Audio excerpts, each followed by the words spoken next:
Pemerintah melalui Kementerian Luar Negeri mulai mengevakuasi ratusan WNI yang ada di Sudan seiring meningkatnya tensi konflik bersenjata antara militer Sudan atau Sudan Armed Force dan Rapid Support Force sejak Sabtu 15 April 2023.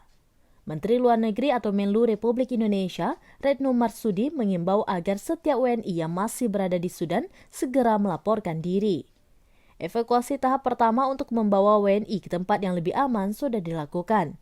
Terdapat 289 WNI lainnya yang sebagian besar adalah mahasiswa dan 5 pekerja perusahaan akan dievakuasi pada tahap kedua pada kesempatan pertama.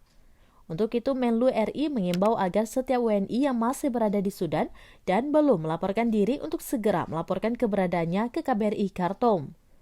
Retno menyampaikan evakuasi tahap 1 dipimpin langsung oleh Dubes RI di Khartoum telah dilakukan. Evakuasi dilakukan dengan menggunakan bis sebanyak 8 buah dan 1 minibus KBRI.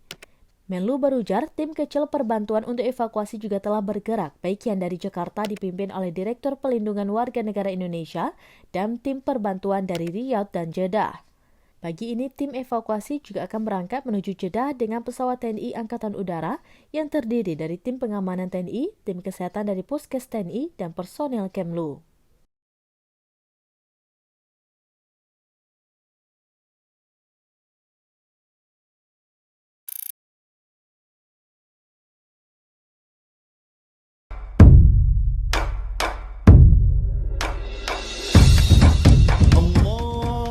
Dari studio SerambiNews.com di Menasah Manyang, kami mengucapkan Selamat Hari Raya Idul Fitri 1445 Hijriah.